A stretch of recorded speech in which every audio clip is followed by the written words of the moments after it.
Tell the truth.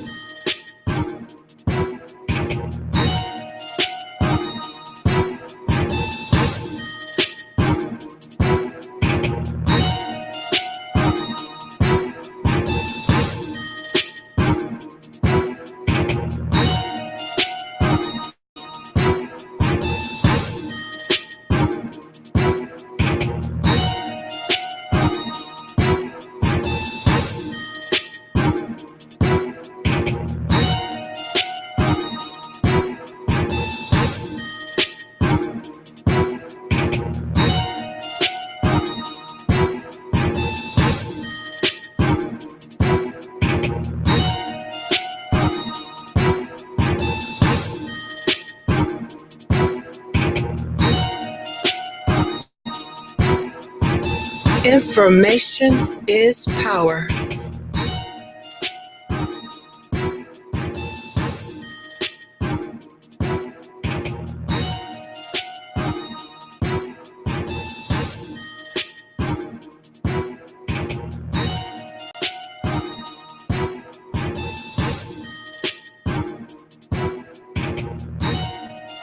Tell the truth.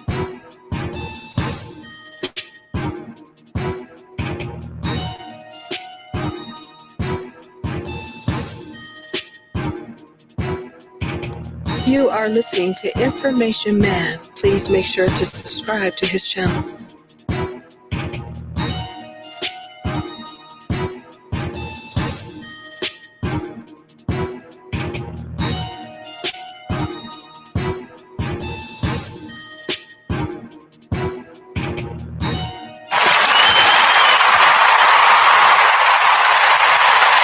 All right, everybody.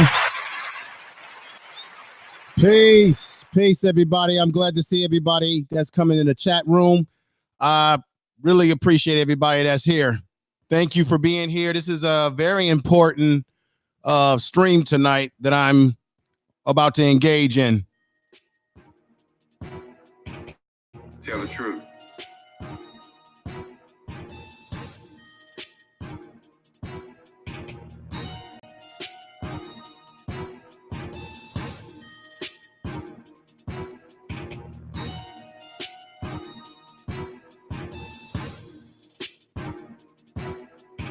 Peace, everybody in the chat room. Welcome. Peace.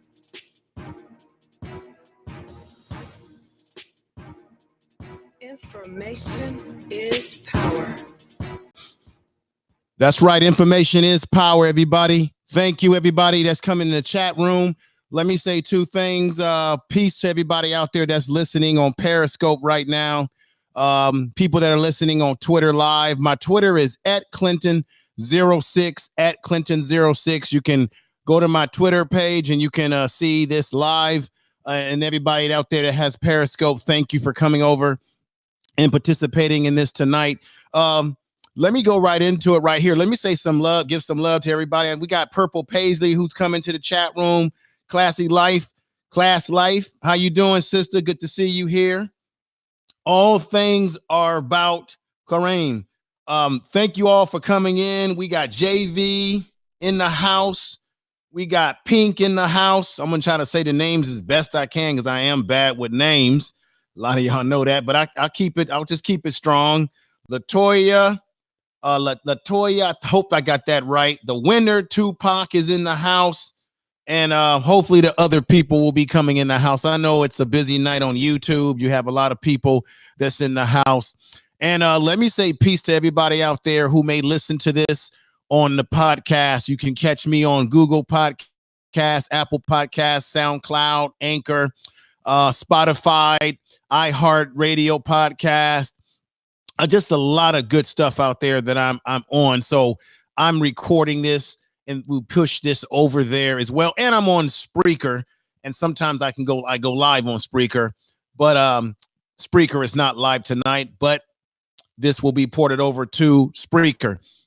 Now, as I get through this presentation, I will open up the floor for people to open up the call lines for people to call in if you would like to engage me in conversation around this issue. Primarily, it is a conference call, which means more than one person can be on the line. I can have multiple people. We'll see how things go, because tonight what I'm going to do is I'm just going to get into this presentation as tactful as possible. I'm going to be pragmatic about it. I'm going to be sort of like a teacher here. I'm just going to break it down step by step.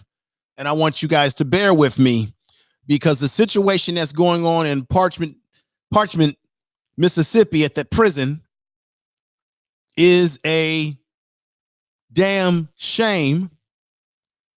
But it is not, in my mind, a surprise, because we have to go back to what prisons are all about.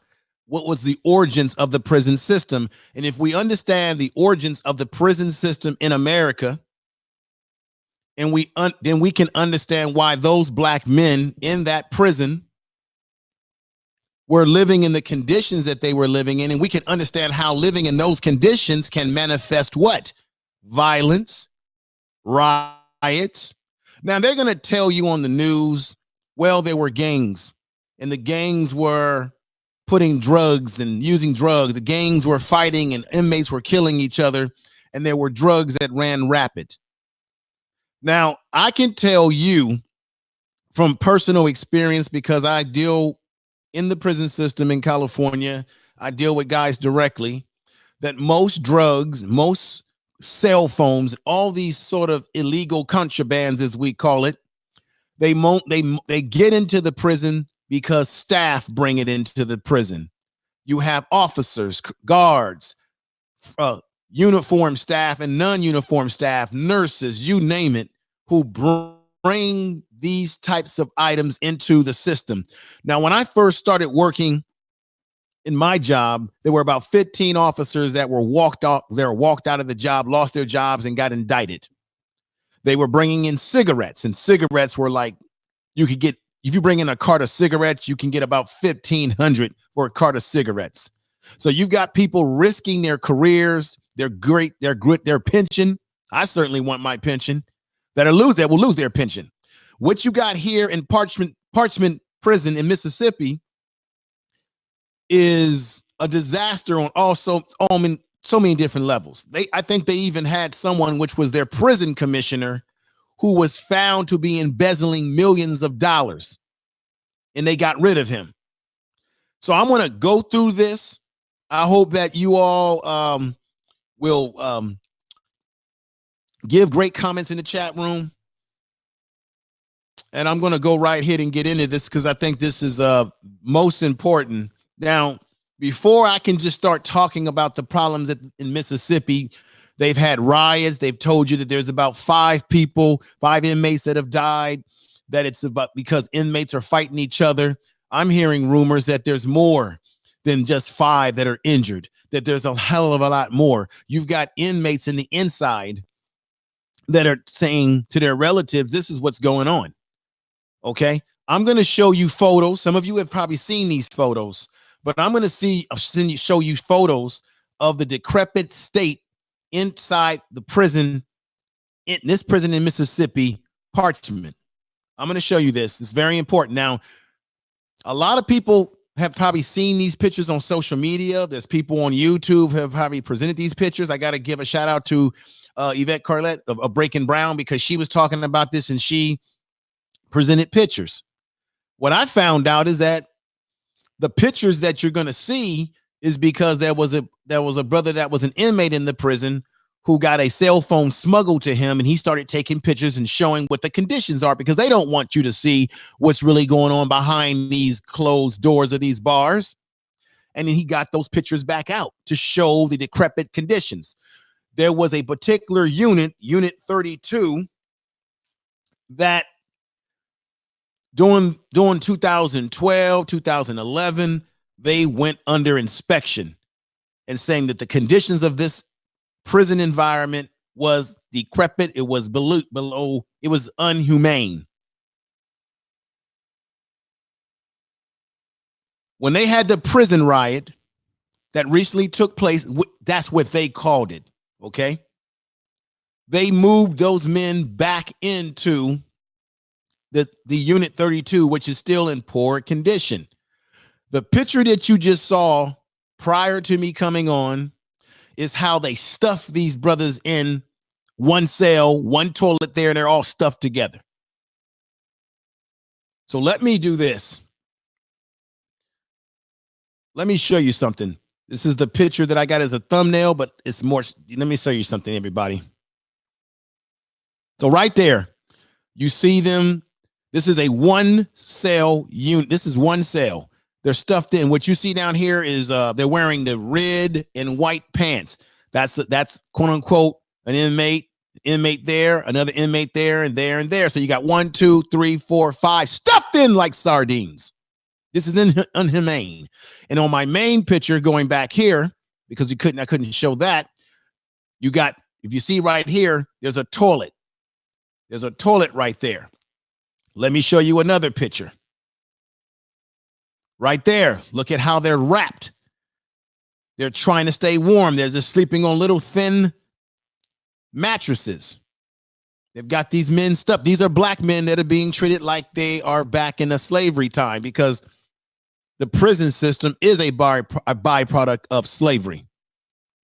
I'm going to show you more in just a moment, because I want to go over something else right here quickly with everybody in the chat room. And those of you that are coming in, peace be unto you. Peace for being here. I love you for being here and supporting the program. Make sure you share this in your social media, of course. Let me get through this part before I open up the phone lines. Let me read this off to you. The conditions that I just showed you and you've heard about, and some of you already have seen some of these conditions and some of the pictures, and I'm going to show you more. Okay. Those are inhumane conditions. I work personally in a prison environment in California. I work with guys directly, not as an officer, but as a therapist.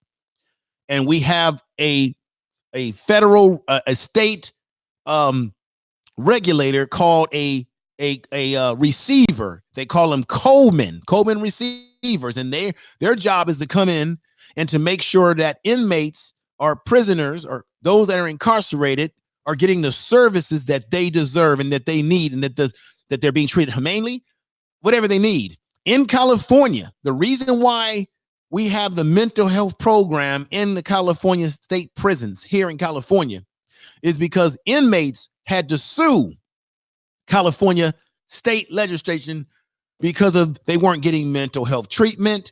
We have this thing called Clark, where you need, let's say you need a wheelchair, you need a cane. You need various things under ADA Disabilities Acts, American Disabilities Act. California prisons, once upon a time ago, they were violating all these rules. And then inmates took a class action suit to change the system, which is why you have mental health in the system in California, various services, because they had to sue. Same thing that happened in Mississippi with this particular unit that those black men, they're incarcerated down there, got stuffed into that room, into Unit 32, which is in bad conditions. And Mississippi, let me tell you all this. Mississippi is one of the poorest. They say it's the most poorest state in this union of the United States of America.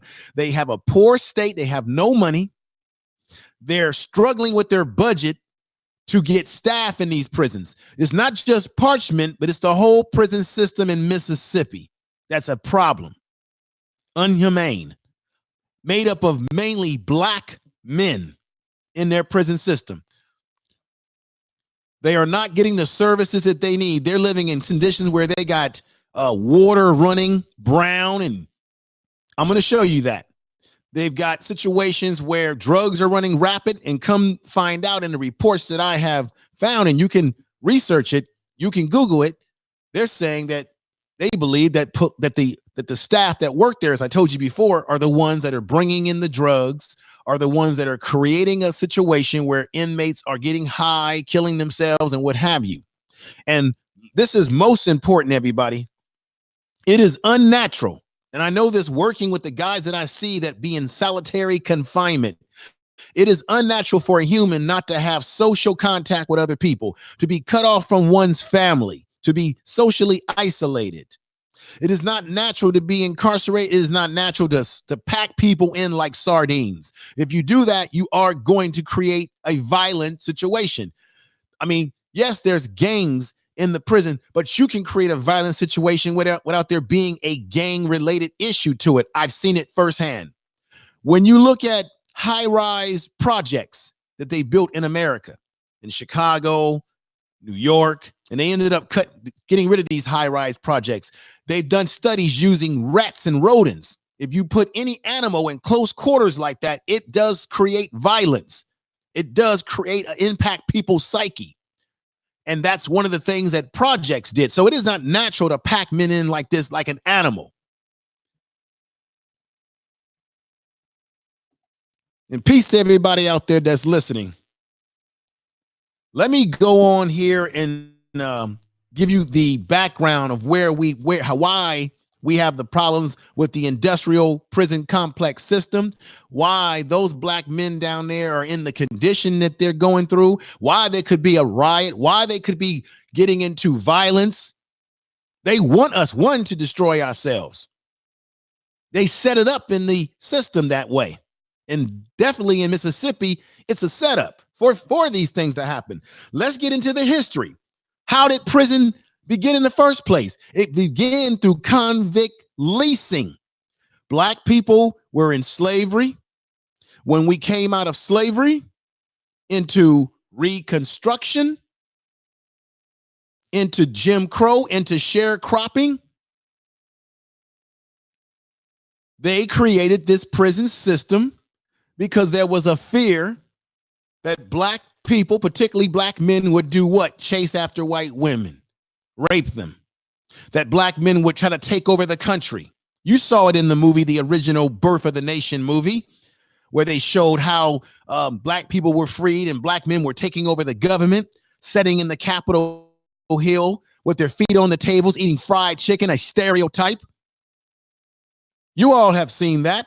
Go on. If you haven't seen the original Birth of the Nation, you've got to. That is the movie that is responsible for making Hollywood what it is today. Yeah, those Hollywood movies that you are watching had its origins from the Birth of the Nation that gave Hollywood the power that it has today, economically. They said when that movie came out, the president at the time said that it was like truth written in lightning, that they had that fear. And in that movie, it depicted the Ku Klux Klan coming to save the day to destroy the black man who would go after their woman. And they put the white women on the pedestal. They put the beauty of white women on a pedestal. That movie portrayed that. It was powerful. It was dangerous too in the psyche of our minds. And it put a psyche in white folks' mind that they felt that they were superior. Now let's go into it. Convict leasing. This is the history. This goes to why you can have what you're having in Parchman prison, why you having what you're having in Mississippi. Mississippi is part of it. The South is a part of this. Convict leasing was a system of the penal labor practice in the South, in the southern part of the United States, and the overwhelming targeting of African Americans, men particularly.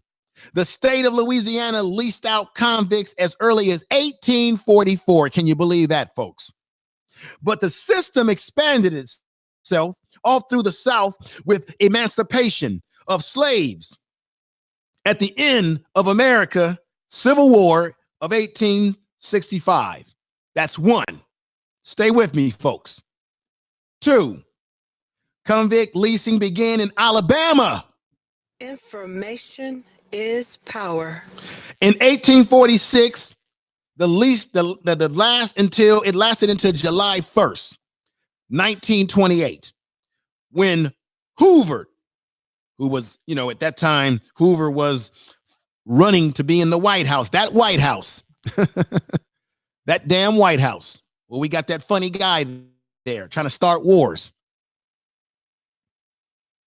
Hoover, in 1883, about 10% of Alabama's total revenue was driven from convict leasing. That means black people, us, black men. These southern states have gotten money, got rich off of black men being put in prison and then leased to different states. And a lot of times black men were put in these prison situations and they weren't guilty of anything but just being black. Soon as we got Reconstruction lasts for about 8 years, if I'm not mistaken.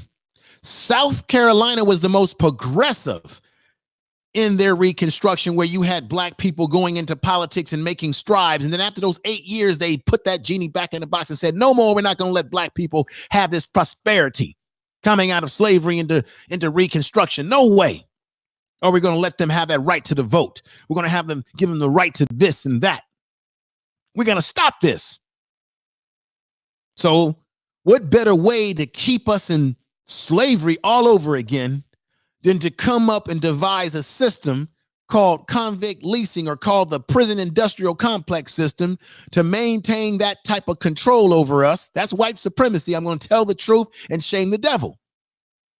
To keep us under control through the prison industrial complex system. And I'm going to tell you all right now, in California, we incarcerate more people than anybody in the state of California, in the state of America, or in America. I'm sorry, my boo-boo, in America. The majority of the guys that I see are not in there because they killed someone. All these stereotypes and way they say that black men are more violent, that we commit more crimes than anybody. No, we don't. All you got to do is go look at the FBI crime statistics. And it breaks down who really is the criminal in this country, who really commits more crime than anybody. I'm telling you, yes, there's homicide rates.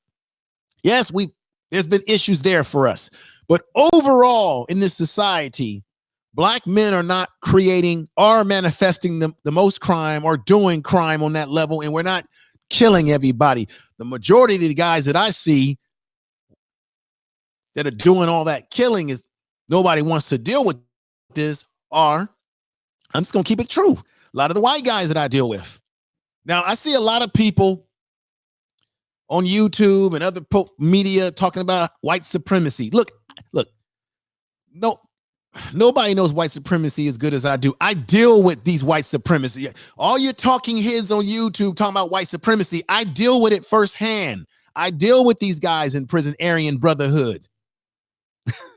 I deal with them up close and personal, in my face, not just talking about it. And I'm telling you, the face of crime is not just, oh, it's black people, it's black men. So I want to put that out there, because I know there's people that are going to say, well, those guys in Mississippi are criminals.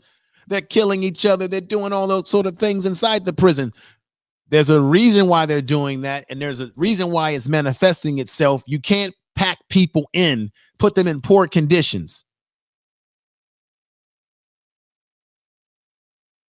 Pack them in and think that everything's going to be rosy. No, it's not. Things are going to happen.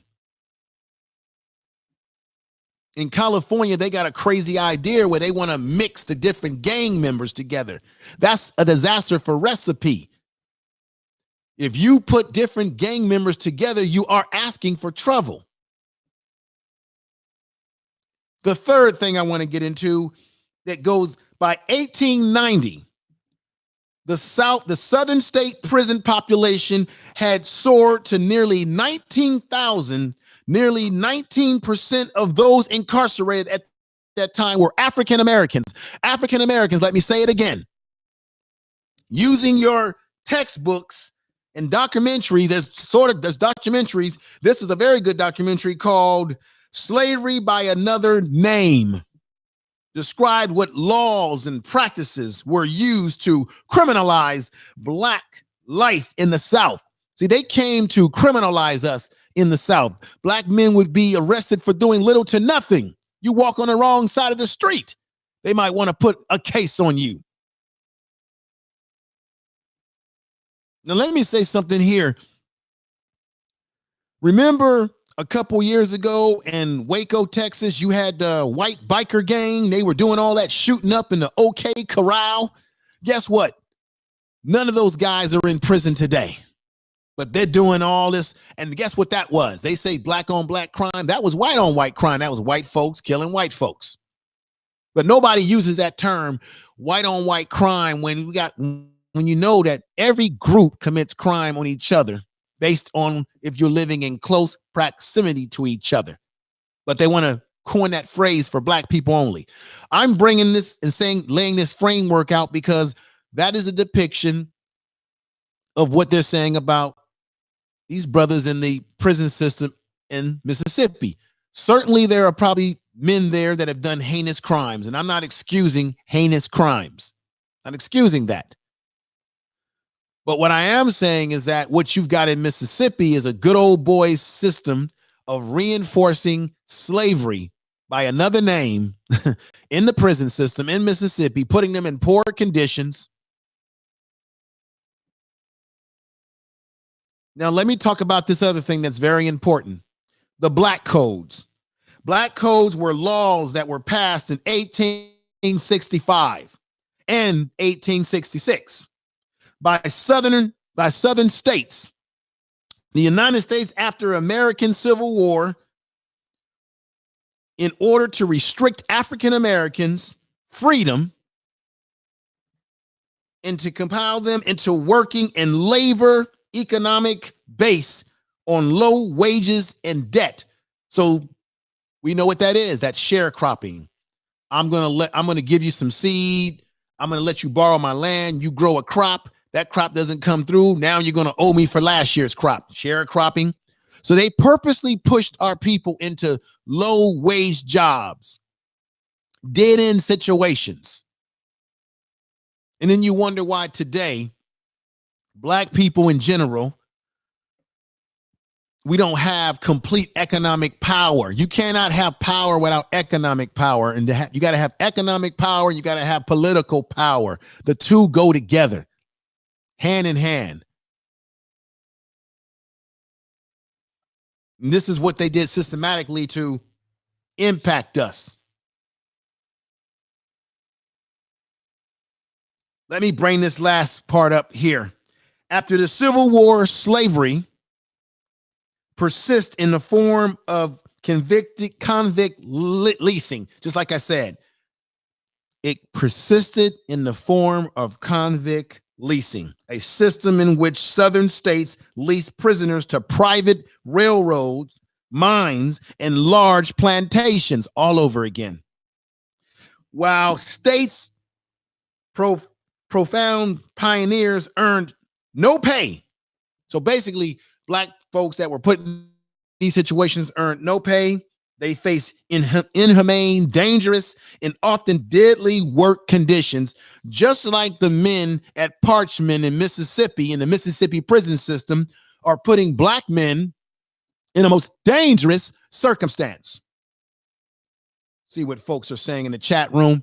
Once again, I thank you for being here. Tell the truth. Brother King Wage is in the house. Peace to you, King Wage. I've been checking out some of your stuff that you've been doing on your channel. You'll see me over there. You're doing good stuff, brother. Peace to you. Love you. Glad to see you here. We got Gorgeous Ways TV. Thank you for being here. All things about Kareem's here. Wildflower Wisdom. Thank you, Wildflower Wisdom, for being in the house. Queen Sugar is in the house. A lot of great folks in the house. I'm getting great support tonight. Fashion of the Life Queen. Okay, we got great people in here. Thank you. Let's see who else we got in here. Hebrew is in the house. Brother Rob is in the house. Let me see. Diamonds ASMR. Thank you for being in the house. Let me see. Emmons. Let me see. Brother Rob gave me a piece. And Latoya. A lot of great folks that have come in the house this late night. I'm not going to take up all your time, folks. I'm going to go straight to it. Now, let's get into this. Now, let's get more into Mississippi. Now, there's some damn U.S. district judge who had the audacity to say when this whole thing broke out that while conditions may have previously been poor at the East Mississippi Correctional Facility, there's no longer any evidence, he says, any evidence that the private run prison is in violation of inmates' rights. That's BS. Okay, now there was a lawsuit, everybody, and I'm pretty sure if you've done your research, there was a lawsuit filed in 2013. Okay, 2013, that inmates were being systematically denied health care and mental health care. Like I was telling you, in California, the inmates in California had to sue the state of California because they weren't getting these type of treatments. So they had to sue for health care. They were in danger of violence from guards and other prisoners and were forced into long stretches in solitary confinement. Now, let me tell you what solitary confinement can do to your brain. Solitary confinement will make you lose your mind. I have literally, personally, dealt with young men who were in solitary confinement. We call it the hole in California. When you go to the hole, ASAG, and their minds are blown away. They're hearing things. They're seeing things. They're disoriented to reality. They don't know who they are anymore. They don't know where they are because it's not natural for humans to be isolated like this. Now, the freaking judge said that the conditions were no good. And these guys doing that riot, when they claimed that there were 5 that were killed, they're claiming all these different claims. They were put back into this unit, this infamous unit called Unit 32 that was in poor condition. Now, the judge says, oh, it wasn't that bad. The systems in Mississippi are not that bad. Let me show you some more photos here. This is the water. This is an example of what they were dealing with. This is nothing but good old-fashioned 21st century slavery all over again. That is what the prison industrial complex system is built off of. Now, when I'm working with young guys in my classroom setting, my goal is to try to get these guys not to come back to prison anymore. My goal is to let them know that they do matter. My goal is to inspire them, to get them to be used to. I deal with some guys that have been isolated for so long that they don't even know how to be around other people. I got guys telling me, I'm nervous. I don't want nobody behind my back. I don't want to come out. Oh, no, I don't think I'm ready to come out and be social with other people. I don't want to go to your groups. I just don't think I can do it. This is what it does to them. It blows their mind to the point where they can't function. And then when they parole from prison and get back to society, no wonder they'll keep coming back because they're not prepared for society. They can't handle society. And that's what my job is about, to help these guys make that transition as best as I can. Now, let me show you something. The drinking water. You've seen this, folks. Some of you have seen this. Look at that. Look at how despicable that is. Give me your thoughts in the chat room. That's running water that looks like it's got sewer water. Sewage. Come on now. That's sewage.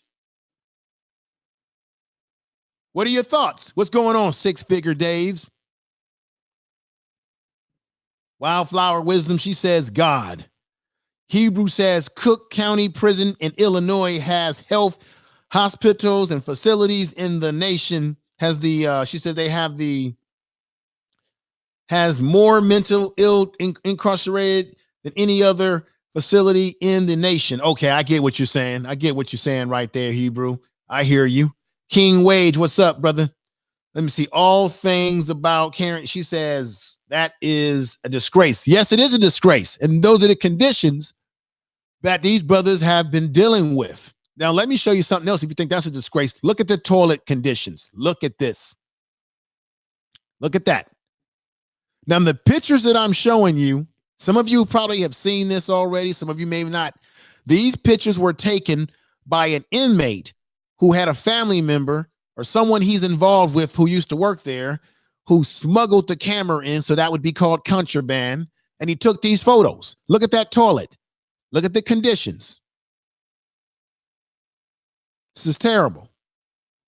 Now, let me read this to you right here.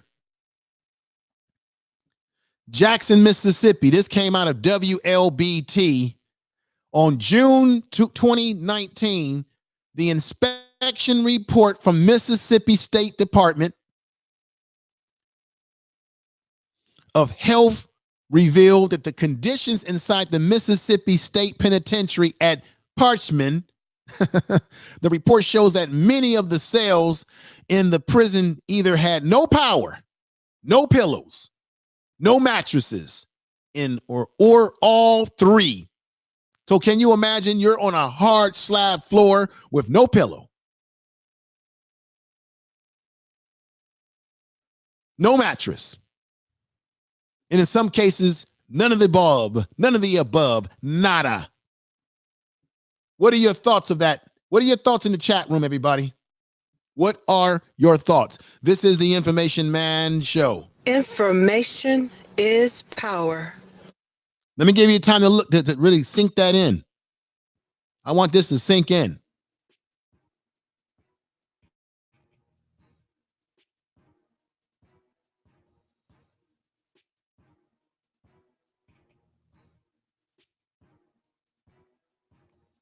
Now I want to show y'all something else.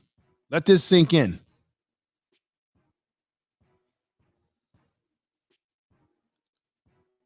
This is going to be a slideshow. I want y'all to see this.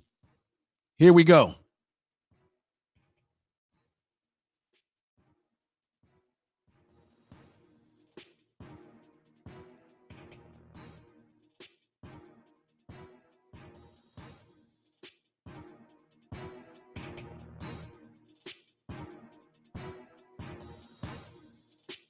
Tell the truth.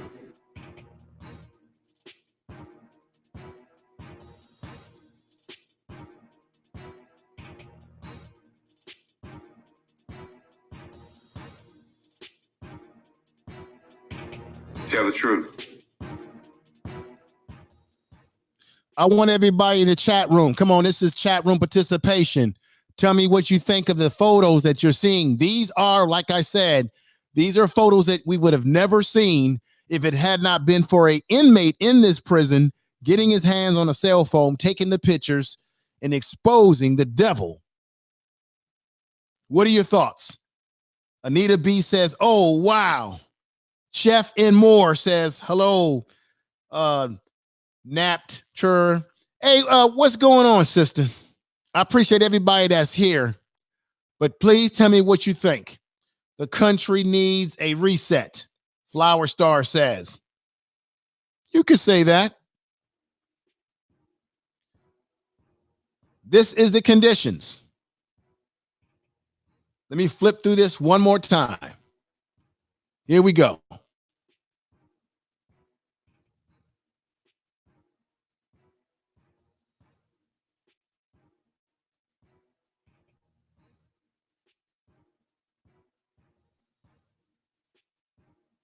There you go.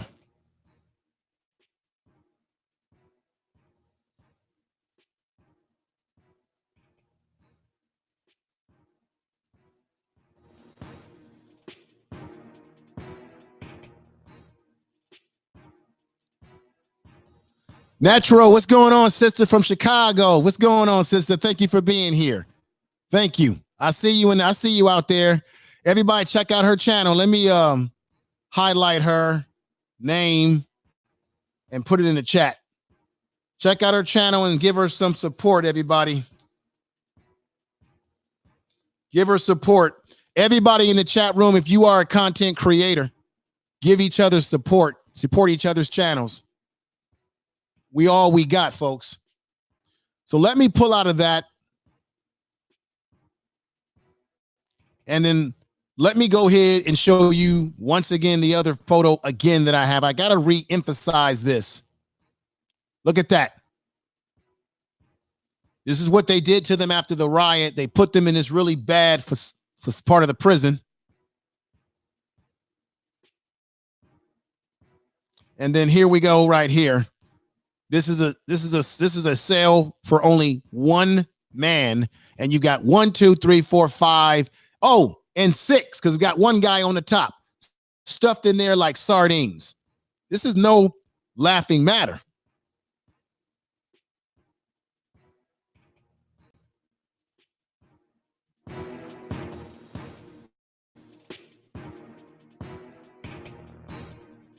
Now check this out. Check this out, everybody. This is the hypocrisy of this whole thing. The judge, now the inmates filed a lawsuit alleging that the conditions were poor. Okay. Now the Judge Williams Barbaro, ruled that the conditions were okay, that they had fixed these problems, right? The judge wrote that he believed that the conditions had improved after former corrections commissioner, who I talked about, the former corrections commissioner, Christopher Epps, resigned in November of 2014. Epps was later convicted of taking more than $1.4 million in bribes. One of those who pled guilty to bribery, Epps, was Dr. Carl, a doctor got in on the act, whose company had a contract to provide medical and mental health care at East Mississippi. So the Mississippi prison system, not just Parchman, but the whole system itself has serious problems. So you got people in high positions of authority embezzling money from a state. Mississippi is a poor ass state. They don't have a lot of money, which is another reason why I don't understand why states like Mississippi and Alabama that are poor states, why they keep voting and putting conservatives in when conservatives are for corporations. They're not for the poor. And you notice these poor states are poor and poor and poor. And this is a little secret that some of you may not know. As much as you got this whole Republican and this whole Democrat thing, blue states and red states, a lot of people don't realize that blue states are subsidizing these red states that are poor. So when you look at states like California, New York, where you got more bubbling population, we are subsidizing states like Alabama. And no disrespect to anybody in the chat room that's from Alabama or has family there or even Mississippi. But the truth of the matter is that we are subsidizing these southern states that are poor, and they have a correctional system that is corrupt to the core. You've got judges that are making ridiculous claims that they have improved stuff. And you've seen the pictures that I've shown you tonight.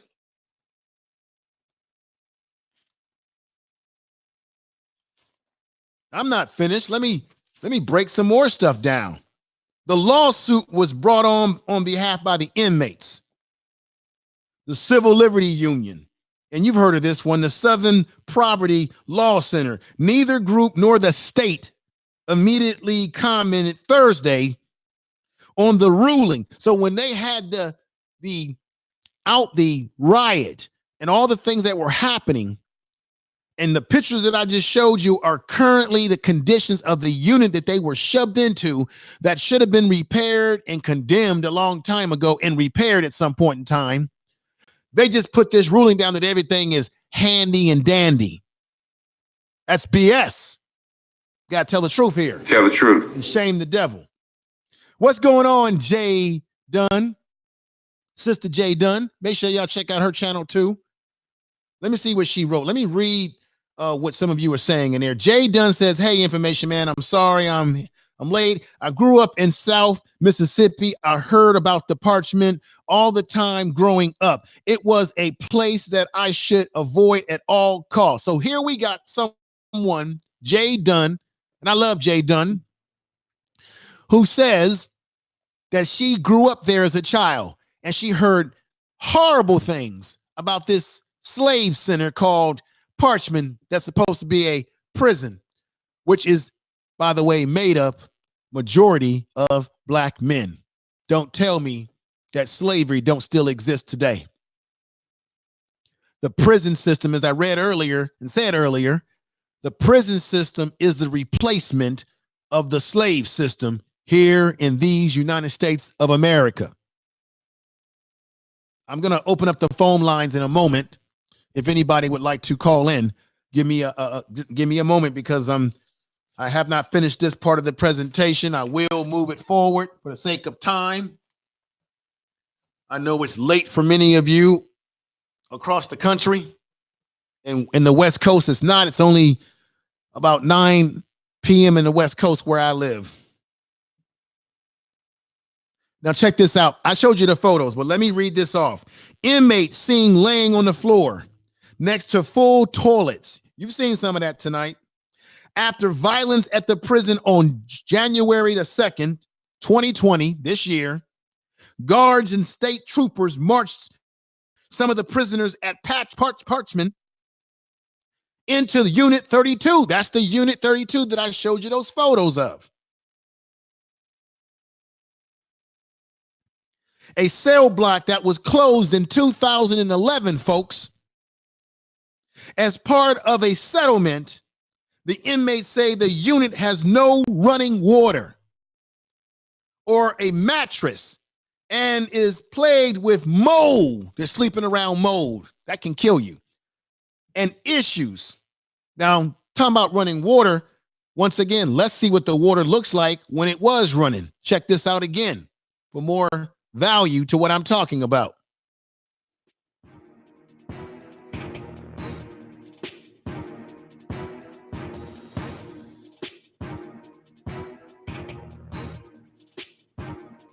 And peace to everybody who may be listening over in the Periscope and straight off of Twitter. That's what you got to deal with.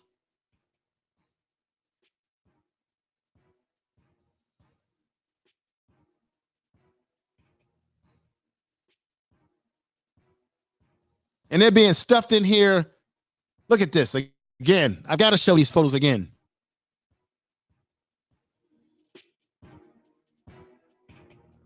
Make sure y'all check out Chef and Moore's channel.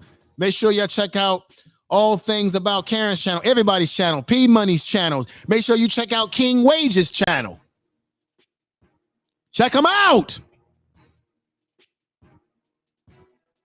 Check out each other's channels.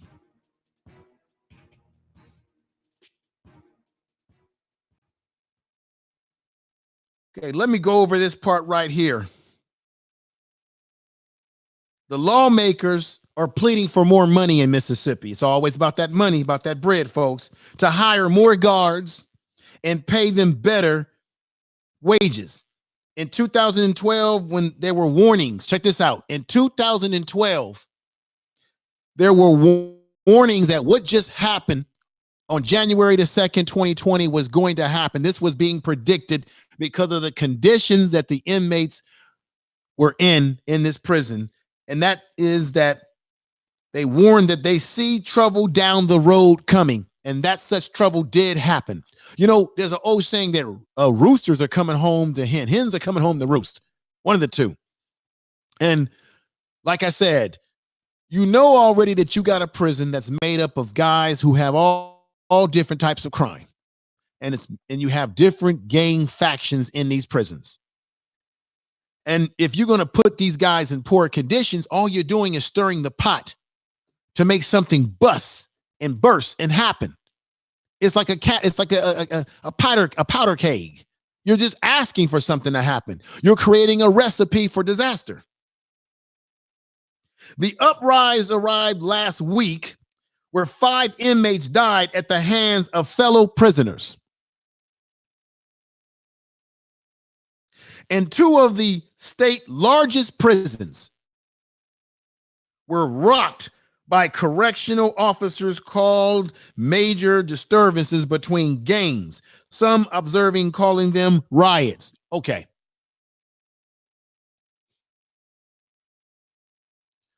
So if there are gangs, there are gangs in the prison. There are issues. I believe that they created the issues that they ended up having to deal with. And like I said earlier, they're reporting to us that there were 5 dead, but there are inmates that are coming out telling their family members there's stuff coming out that there are more people that are dead than you believe, than we know. And they're saying, do not believe the media. The media is not telling you the whole real McCoy.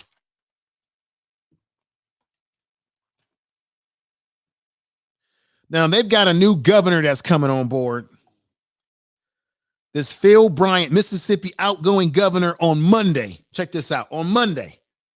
See, they're going to blame it on the inmates because that's easy to do, because they figured that most people in the public going to say, well, it's a bunch of criminals. Who doesn't care? But keep this in mind. There are guys in prison who are somebody's son, father, and not every person and black man that's in prison is actually guilty of the crime. Sometimes their crimes are chumped up on them. I know this. I've seen this, where people are being accused of crimes that they did not do. Like I said earlier, in the history of prison system with the convict leasing, a lot of times they were arresting black men for looking in the wrong direction. You know the story. If a white woman said, hey, he raped me. You know the story of Rosewood, Black Wall Street, the young man who was a shoe shine boy who couldn't use the bathroom where he was at, so he had to run across the way to use the bathroom, ran it onto the elevator. He bumped into a white woman. She later said that he assaulted her. And then they arrested him, and they had a riot because they wanted him out of prison so that they could hang him, lynch him. You know, they used to lynch us. And out of their jealousy for the prosperity that the black community was having with the Wall Street system, which, just for your information, Wall Street, the system that they're using in New York, the Wall Street, they stole that from black folks. Black Wall Street in Tulsa, Oklahoma, that was the original Wall Street created by black people. Remember, we used to have the numbers. Where you think you got the lottery from? That came from us. See, when we do something that's a moneymaker, it's criminalized.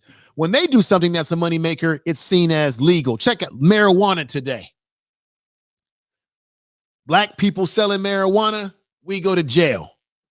Now that they want to legalize marijuana, all the white guys are making money off of it in Colorado and Oregon and Great Northwest. Okay, so if you got black men that are in prison and they're there only for selling marijuana, shouldn't they be released out of prison because marijuana is now legal? Anything that we do is criminalized. Then other people catch on to it, and now it becomes a multi-million-dollar business for other people, but a criminal enterprise for us. A lot of black men that are in prison are in there for drug-related crimes. It's not always murder and all these things that they portray us as being. I've seen the numbers. The FBI data statistics will show you the type of crimes that are being committed and who's committing them. Tell the truth.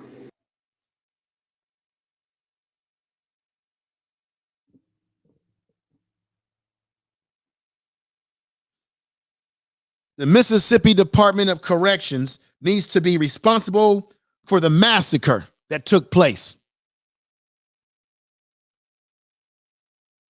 These are what advocates are saying down there. People that are advocates for the prisoners, people that are advocates for prison reform, people that are advocates for the poor conditions that they're living in, that the Mississippi correctional system needs to be responsible for what's going on. Now, check this out. This goes back a little bit. After the violence on Thursdays, this past Thursday, January the 2nd,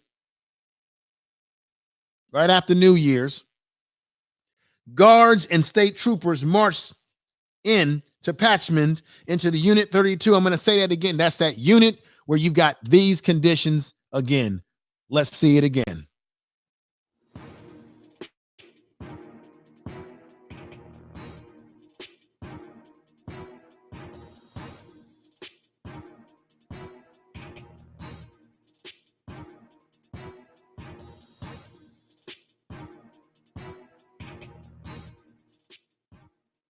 Another thing you need to realize is what was going on in this Unit 32 is that there were images, and you've seen it, the shown water running down facility hallways.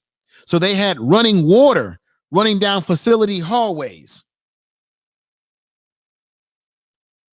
And cells with no mattresses, as I had said before. Inmates in the video saying that the unit has no running water as they try to turn on a faucet and shower, and they point to dirty cell doors and walls describing peeling paint. There was peeling paint. All sorts of horrible things.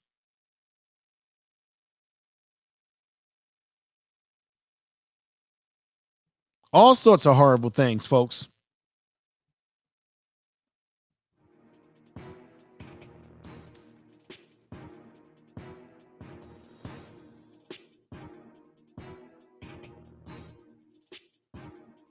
Now let me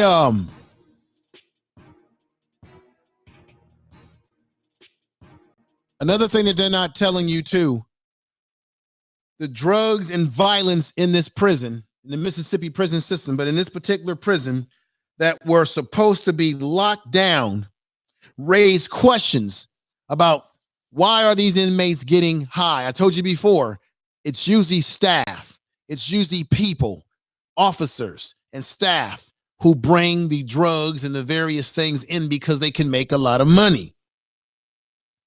It says here, low-paying guards who are getting paid low amounts of money are saying, you know what, let me make a little bit extra money on the side. It ain't going to hurt. They're the ones bringing in and smuggling in the illegal drugs and cell phones and contraband. Look, there's times when I have personally gone to work and I have seen personally where they have caught guys with cell phones, where they've had to lock our facility down because there's too many cell phones getting in. There are times when I go to work where they'll have us walk through a particular area of the prison where they got to check our bags to see who's smuggling the stuff in. Every day, they'll do a random search through our bags when we come into work. These are the things that they do where I work at to protect the institution, because guys getting their hands on cell phones and all these different things, it could be a danger. There have been situations where you've had nursing staff, people getting involved in relationships with guys that also compromise the prison because they're bringing the contraband in. Says here, many inmates' bribes to guards may come from money extorted from prisoners, family members. Passports have shown relatives sending cash, cards, after imprisoned kin threatened. So there's a lot of things going on. While Mississippi provides plenty of inmates, alcohol and drug rehabilitation opportunities, the prison remains at the bottom of the rate when it comes to drugs that are all in their prison. At Central Mississippi, which takes part in a prisoner just sentenced 72% of tests shown drugs. So they have tested their inmates, and 72% of them have shown some trace of drugs in their system. At South Mississippi, 30% drug tests came back positive. So what they've got in Mississippi in their prison system is that you got Central Mississippi, East Mississippi, South Mississippi. These are the various areas in Mississippi where they have their different prisons which is part of their whole umbrella of their prison system. And they've got these kind of problems. And I'm telling you, they're getting the drugs in because staff are bringing the drugs in. And if you're paying people low wages, you open the door for these things to happen. You open the door for poor conditions. You open the door for this kind of unhumane treatment. And I know some of these guys have probably done heinous crimes. I know you're going to say they've done heinous crimes, they're in prison. But there are guys in prison that are innocent of their crimes. There are guys in there for just drug-related charges, petty crimes, stuck in there with the hardcore. These are facts, folks.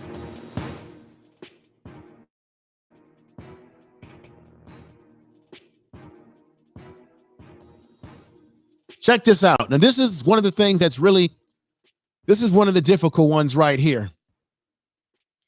When a lot of guys are getting out of prison, they don't have the skills to to get employment. They don't have certain skills. It will put them right back in the system. It says here, this is part of the Mississippi prison system. More than 2/3 of the inmates leave the institutions without a high school diploma or something equal to. Yet 3 states-run prisons provide adult basic education slots for less than 4% of inmates. Only 241 of more than 10,000 inmates complete a adult basic education course in the years ending in June 30th, 2019 in the Mississippi prison system. It's a damn shame.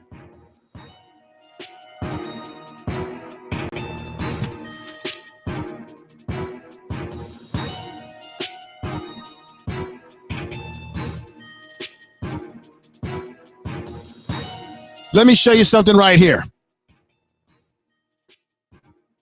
And I appreciate everybody that's coming to chat, everybody that support me tonight. Let me see what Jay Dunn is, Sister Jay Dunn said. She said, what she talked about, she grew up there, so she knows that what I'm talking about is the truth. She knows it.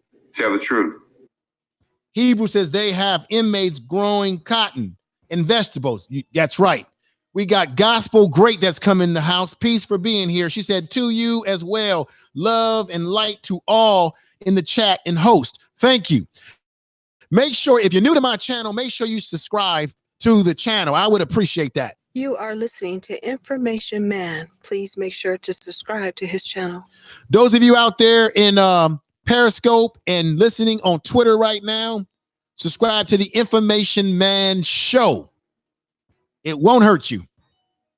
Information is power. Information is power.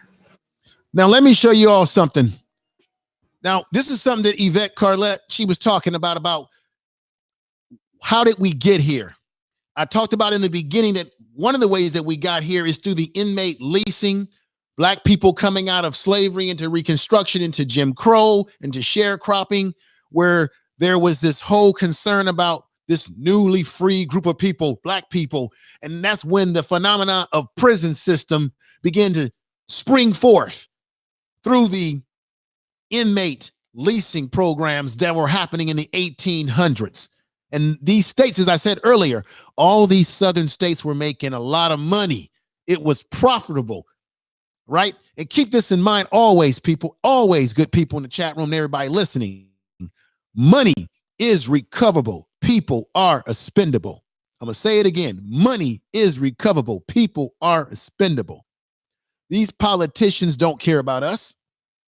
See, politicians have no permanent enemies. They have no permanent friends. Politicians are focused on permanent interests only.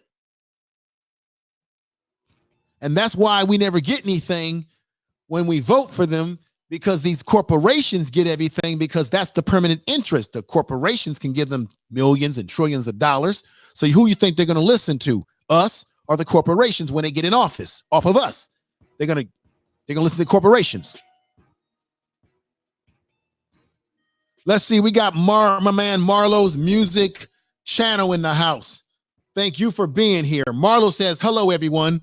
I'm going to keep you running, but close the chat because I'm getting ready for I get it, brother. You got to get a little bit of rest. Kujin 87, what's up, my brother? See you, brother Peachin. Thanks a lot, brother. I'm glad to have you in here. But let me show you something. How did we get here? There's politics involved in this. And Yvette Carlette talked about this. Let me show you this right here. Check this out. Remember I told you that the 1800s is where they had the inmate leasing programs. Check this out. Target of lawsuit. There was a lawsuit. There's a lawsuit that has taken place in the state of Mississippi to destroy some of these old Southern ways, these Mississippi codified, these codes. The target of the lawsuit is what was called the Mississippi Plan. This Mississippi Plan plays a role in the inmate leasing programs, and it is a contributor to what you see in the Mississippi prison system today that's going on. It all has an origins, folks. Let me read this again.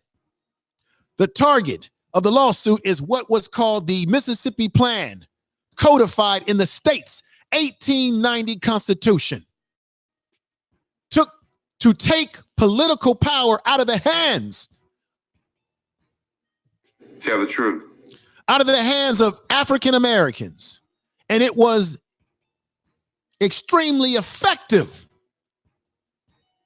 Attorneys with the Southern Property Law Center of Mississippi. Oh yay, Mississippi. I'll be a good boss. I'll be a good. I'll pick the cotton. I'll be a good boss. I'll work on the railroads. Azabiza. This is how they want us to be. Just pick the cotton. Like someone said in the chat room, they would take inmates, black men that were in these prisons, and put them back into fields, working the fields, picking the cotton, fixing the roads. This is truth. Tell the truth. I'm not lying to y'all. Tell the truth.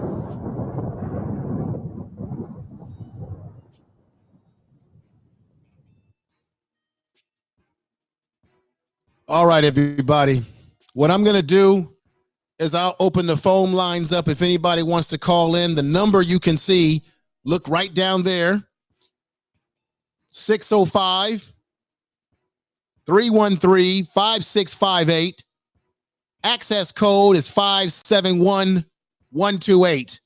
Let me get ready to turn that on.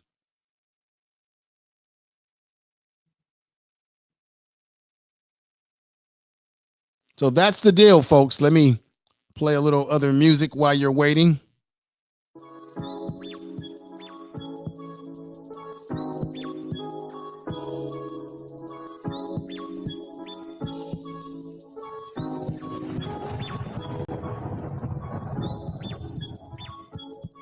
You are listening to Information Man. All right. So let me get the phone lines working right here. Information is power. Tell the truth. You are listening to Information Man. Please make sure to subscribe to his channel.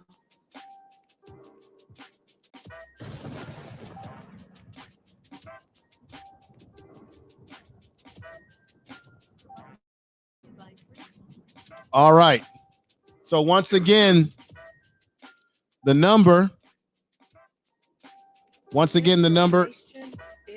Information is power, everybody. The number is 605-313-5658 with the access code being 571128. If anyone wants to call in and have a conversation with me for a brief amount of time as to the things that I've talked about tonight. Information Man. Please make sure to subscribe to his channel. Is anybody there? Oh, yes, I'm here. All right. Who am I speaking to? This is Information Man, and I'm glad to have someone on the line here. Who am I speaking to, sister? This is Jay Dunn. Jay Dunn. All right. Glad to have you here. Thank you. Thank you. And, you know, sister, whenever I've done programs like this, I'm always blessed with someone who's from these places that can give you some more ground insight. So you said that you were born in Mississippi. You're from there. Give us some insight. I'm glad to have you on, Sister Jay Dunn. Well, I was born and raised in South Mississippi. Okay. The town that I was from, or the town that I am from, was 45 minutes away from New Orleans, 45 minutes away from Biloxi, and 45 minutes away from Hattiesburg. Mm-hmm. So it was right there on the Mississippi-Louisiana state line. Okay. The reason why I'm talking, though, is because you were talking about Parchman, which I did. I grew up, nobody in my family ever went there, but that was just the place that you don't go to. Right. That's what they taught us. Wow. However, I put a comment in your chat about the detention centers in Mississippi. Okay.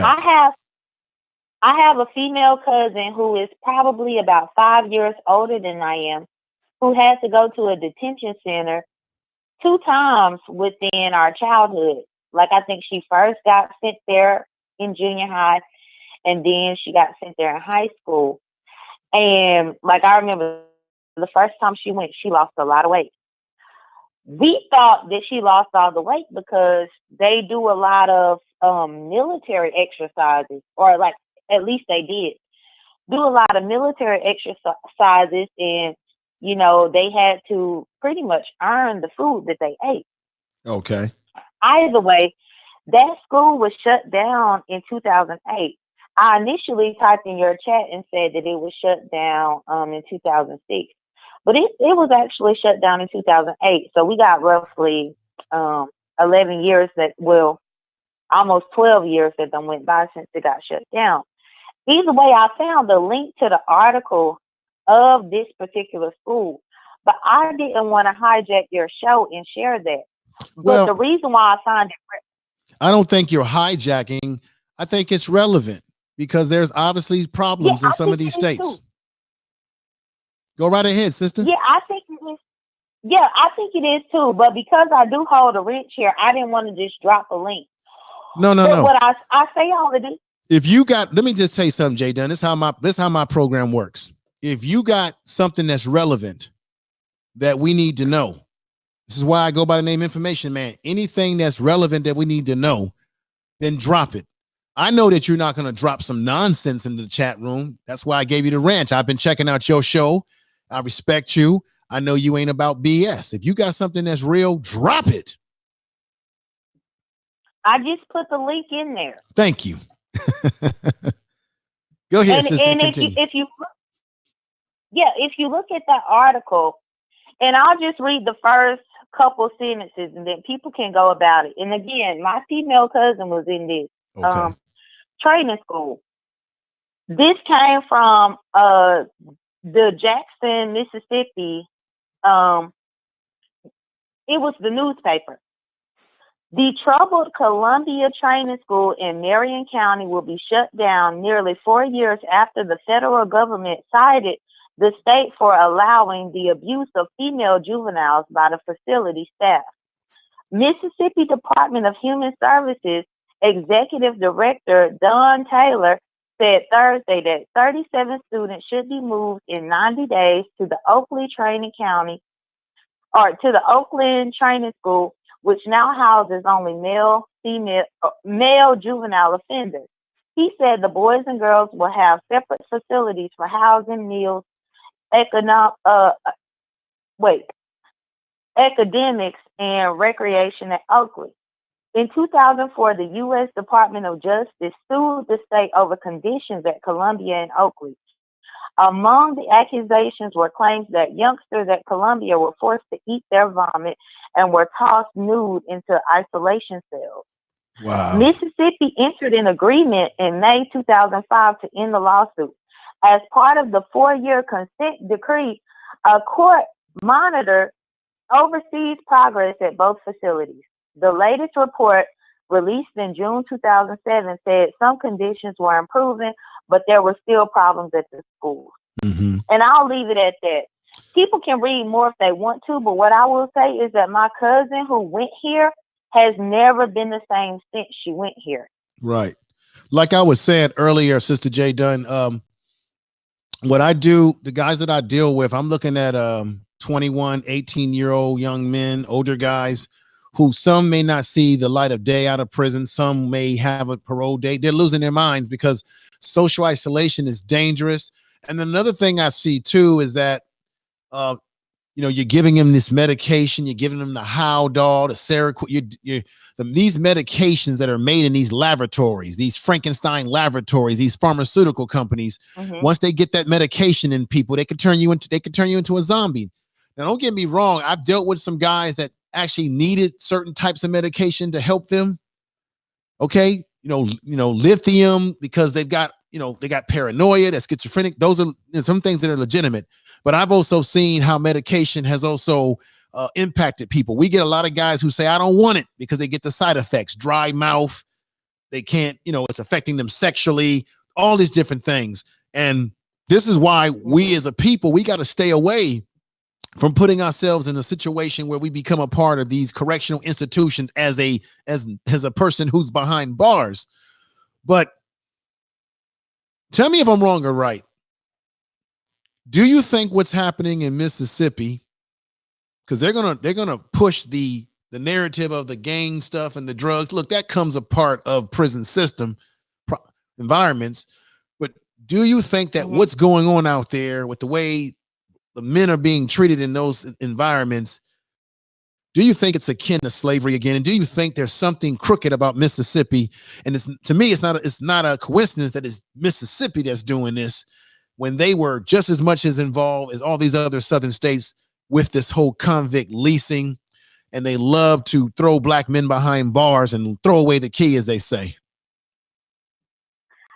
No, I know for a fact that it is. I know for 100% fact that it is, simply because I want to drop another jewel on y'all. Go on and drop it. Since you gave me the right, well, not the right, well, but the option to share links, I'm grabbing another link now. Good. From my hometown, there was a story of a black man. His name was Mac Charles Parker. Mac Charles Parker. Basically, he got accused of raping a white woman. So it's like Rosewood in real life, but it was during the time. I'm putting the link right here. Okay, put that in there. It was during the time of it was during the time of Jim Crow. And basically, a white lady and her husband and their child got stranded on the side of a highway. They ran out of gas.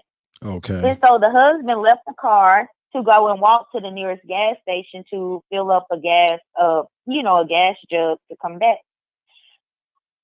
Long story short, something happened while that husband was gone, and it got blamed on Mac Charles Parker. Wow. Mac Charles Parker was a black man living in that area. At that time, I think he was in his 20s. He was a little wild, but I mean, he was in his 20s.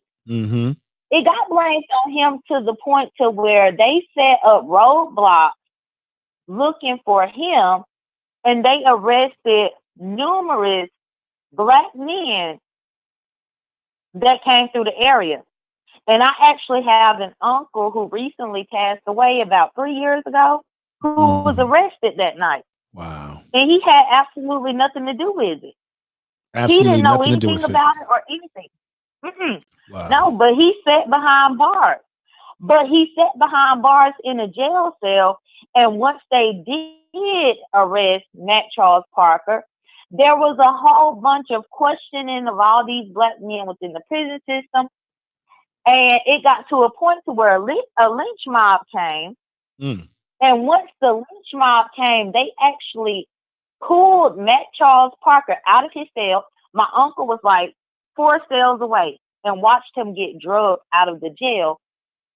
And they tied him on the back of a pickup truck and drugged him. And then once they drugged him, they took him to the Pearl River. Where I'm from in Mississippi, the Pearl River is very, very prominent area. So that's similar to what happened to the brother who got. Remember the brother who those good old boys grabbed that brother and pulled his body apart in Texas. They dismembered him. This is the kind of oh man. Now I'm gonna get very angry right now. But continue with what you were saying. And what's up, brother? Wacky World of OTV. What's going on, brother? I'm glad to see you here. It's been a minute since you've been over, but good to see you here. Go ahead, continue with what you were saying, Sister J. Dunn. Well, I was just saying that happened to, my uncle witnessed that, and Mac Charles Parker ended up being killed that night. And he ended up being plunged into the Pearl River. And it wasn't until, I would say, maybe a few weeks later where his body resurfaced and there was this whole trial about what happened. He ended up being found innocent later on, if I'm not mistaken. He was found innocent later on, but he still lost his life.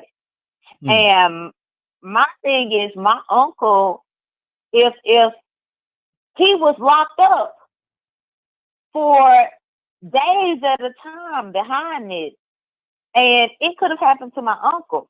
And so I'm just simply saying that a lot of this stuff in Mississippi is definitely rooted within slavery and Jim Crow. Right. And that's why I left.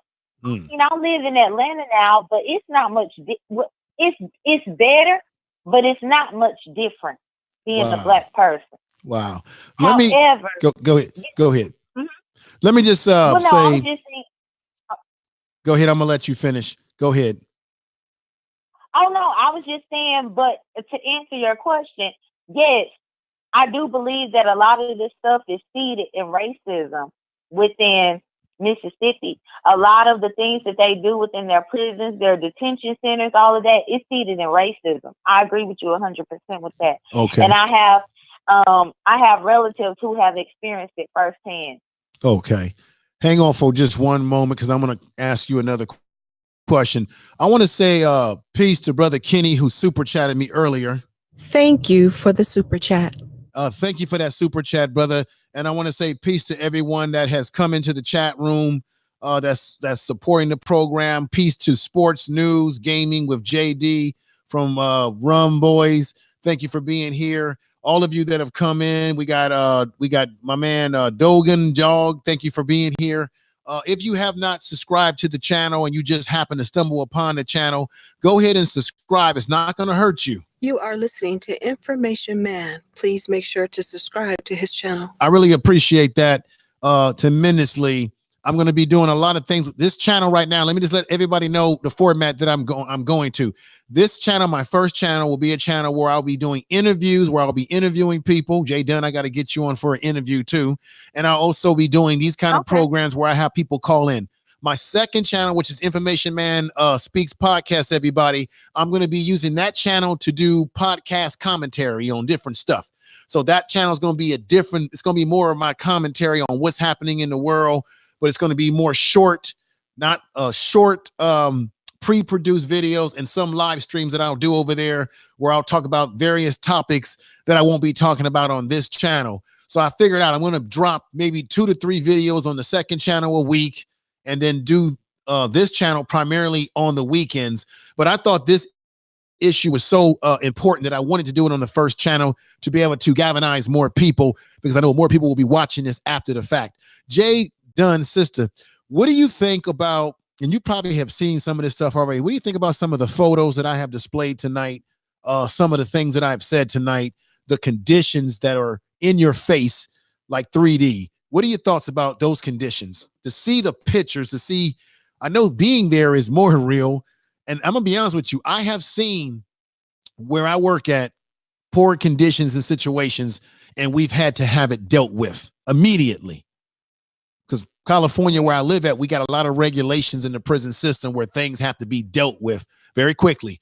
But what are your thoughts about some of the stuff that I displayed tonight? What are your thoughts?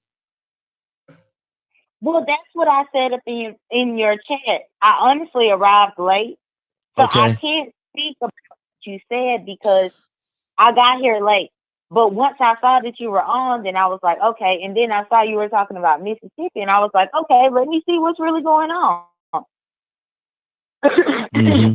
So I don't have an opinion or an answer to that question because I simply was not here when you initially started the live.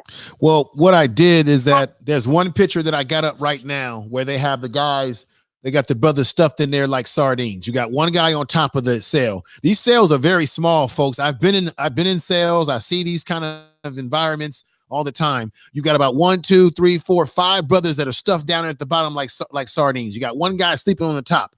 This happened when they pushed these guys over into Unit 32 after they had the riot, or what they called a riot, in a unit that this judge, these administrators of Mississippi are saying, oh, these things have been cleaned up, and we're finding out that it's not cleaned up. Then we got the picture, and this is for people that are just coming in now. Then you got the picture here of the running water. It looks like sewage, okay?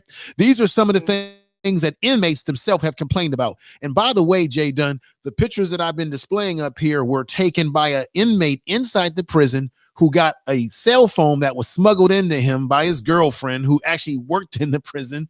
And he took these pictures and got it back to her so that the world could see the conditions, because 9 out of 10 times they don't want to see in these conditions. They don't want people seeing this so that we can speak out. Now check this out. You got this really poor toilet display here. Let me run the slider again. Now this one really shows you even more stuff that's horrible. Let me hit the slider again. Is that a garbage bag on the toilet? Right, that exactly. But this is the display. It's running again. I want folks to see this. There we go. Now check this out. These are the conditions. That picture, I had that picture up on the other slider. These are the conditions that's going on in there. Wow. I want everybody to see that. This is what they're going through in this type of environment. And we're not saying that prison is supposed to be like it's the Ritz-Carlton, but you still have to have humane conditions for housing people, because where I'm at in California, we have regulators that come in. They're looking at what's not being, things are not clean. Things have to be up to certain regulations, because I work in the mental health part of the prison, and things have to be up to a certain code. So let me pull out of that. So those were some of the pictures that I showed tonight that I think a lot of people that came in the chat room were very shocked by. Of course, there are some people who might have seen some of this stuff, because this has been a story on YouTube and just around the country. People are picking up on it little by little. But those are the pictures. What are your first thoughts when you see those pictures? Just the pictures themselves, sister. Well, to be honest, it makes me think about the nepotism that definitely runs rampant there. Because you have to realize, and I'm not trying to generalize the states that I'm from, a lot of it is generation to generation to generation. Okay. So for a prison to be in that type of condition recently, here today, and for people to allow that, then that means that with the nepotism, which really does run rampant, it means that your father allowed this, so you as the son will allow this. You think that this is okay. You think that this condition for people to live and have to actually, go about their regularly day-to-day processes, you think that this is okay. But it's only because your dad thought it was okay and your grandpa thought it was okay. And as long as people think that they are above and greater than other people, they are okay with people living in these types of conditions. Definitely. And I don't know if you were here at the time, I had read off some documents where there was someone who made a prediction that if they don't clean up the conditions, because what I've known personally is that, okay, you got gang factions, prison gangs. That's true. You got drugs that come through. You've got cell phones that get in, contraband, as we call it. We know it happens. But if the conditions in the prison are poor, and then guys get very frustrated, you create a counterpeg in which you can create violence, and you can create conditions where people will have riots, and they will create fights even with the guards. If you have people living in these close quarters in really poor conditions, it manifests a lot of problems. Let me give you a case in point. In California, where I live at, there was a big standoff at Pelican Bay Prison, which is one of the maximum prisons in California, where the inmates refused to eat, and they all in unity came together and said, we don't like the conditions of our treatment and various things that have been going on. So they went on a big hunger strike, and it got national news. It became a big issue. Okay. And so it is not natural to put anyone, no matter what they've done, in conditions that are inhumane and think that you're going to get a result where it's going to be a peaceful institution. It's going to be a peaceful joint. It just doesn't work that way. I see it where I work at, where things are not a certain way. Inmates are going to pop off, and they're going to pop off real fast. And Jay John, I was telling folks tonight, you got a lot of people, and I don't talk about this a lot on my channel, but you got a lot of people who talk about, white supremacy and dealing with people of that ilk, and this is what you got to do. I deal with these guys up front and close and personal. I got white supremacists that are dependent on me. Mr. Such and such, I need some reading material, right? They got swastikas on their head, right? They got all kind of stuff. They've done all kind of desperate things. They're depending on my black behind now. See, I deal with these guys, are guys who have actually murdered and killed people and maimed people, guys that are a part of these white supremacist organizations and gangs and things of that nature. And I'm telling you right now, it is no joke. But I'm also saying to everybody out there, a lot of the black men that I deal with, most black men that are in a prison are in there for some drug-related crime and sometimes domestic crimes. This country has got it painted that we're in there because we're murdering. I see the numbers. I've seen the FBI statistics, and I see the numbers of the guys that I deal with, because California, we incarcerate more people than anybody. Our population is huge. I think Jay Dunn is off the line. But these are the things that I deal with personally, folks. And these kind of conditions are going to create problems. Jay Dunn, if you're out there, if you want to come back on, you can. I am going to wrap the program up because I know it's late. I thought about doing this on Friday night, but I just thought that time was of the essence and I should have done this probably yesterday. So I wanted to do this tonight, and I appreciate everybody's support. I think Miss Jay Dunn is gone for tonight. I thank you all for being here and supporting the program. Make sure that you do the best you can to share this in your social media, and think about the fact that this is nothing but modern day slavery all over again. And what's happening in Mississippi, we should all not be surprised by this. This is Mississippi. This is the Deep South. And these are the conditions that that go on in their prison system. And it's not just Mississippi, but Alabama, not just the South, but you got prisons in the North, prisons in the West, prisons in the East. They all have some kind of condition that is a mistreatment, and not every black man that is behind bars is either has done the heinous crimes. Sometimes people are behind bars for drug-related crimes, which are still bad. But this whole notion that we are the world's biggest murderers is just not true. Let me see if Jay Dunn may be back on. Okay.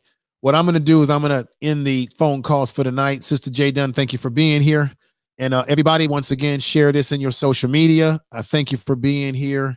I want to thank everybody out there in Twitter, and everyone that's listening in Periscope, and those that will listen to this in Periscope on a repeat. Thank you. Those on Twitter, those of you out there in YouTube that will listen to this in the repeat, thank you too as well. And let me say to those of you listening right now in my podcast, this is the Information Man Show, but my podcast is Information Man Speaks Podcast. Thank you, everybody out there in the podcast world who are listening to this on all the different platforms: Google Podcasts, Apple Podcasts, Spotify, Anchor, iHeart Podcast, SoundCloud, all the different platforms. Thank you for listening. I hope that you got something out of this tonight, everybody. I hope that it was informative, that I got straight to the point as best as I could. And I think that the photos that I showed tonight spoke for themselves. So thank you.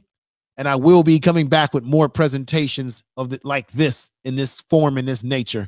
Thank you, everybody. King Wage, brother, I'm going to be checking you out on your channel. I know you're gonna be doing big things and are doing big things. Peace to everybody. Anita B, thank you. Kujin87, thank you. Brother Wacky World of OTV, thank you for being here. Jay Dunn, thank you. Thank you, thank you, thank you. Everybody, take care of yourself. And I love you. Information is power. Thank you, everybody. Tell the truth. Tell the truth. You are listening to Information Man. Please make sure to subscribe to his channel. Thank you, everybody.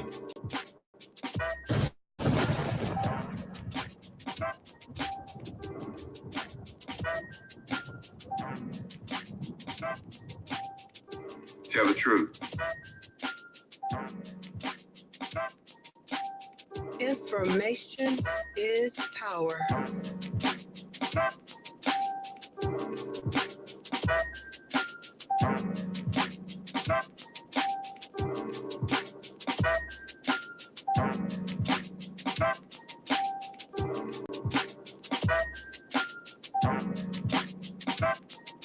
You are listening to Information Man. Please make sure to subscribe to his channel.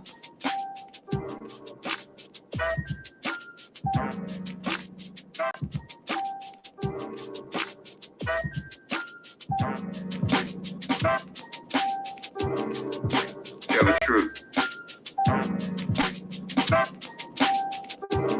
Information is power.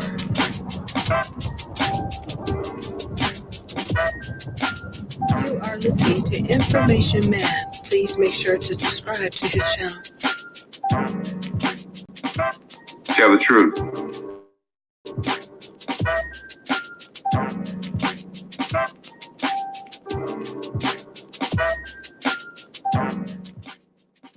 Let me also say peace to Brother Aduvian. Brother Aduvian, thank you for being here, brother. I saw you in there. I want to make sure I give you respect. And Nita B again, thank you, thank you, thank you.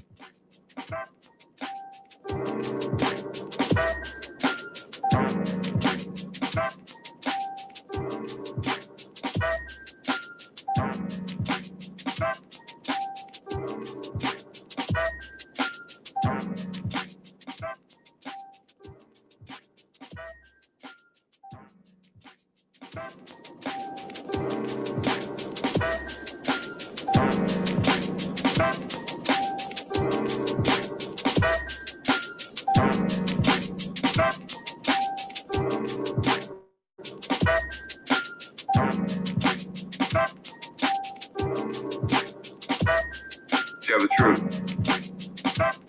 Information is power. You are listening to Information Man. You are listening to Information Man. Please make sure to subscribe to his channel.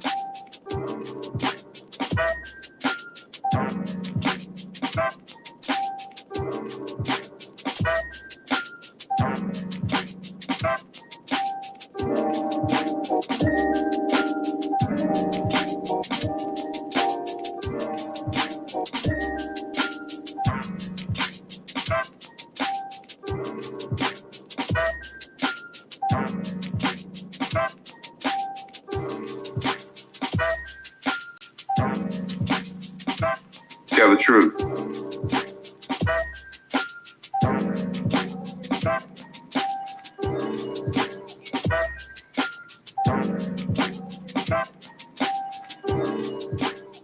You are listening to Information Man. Please make sure to subscribe to his channel.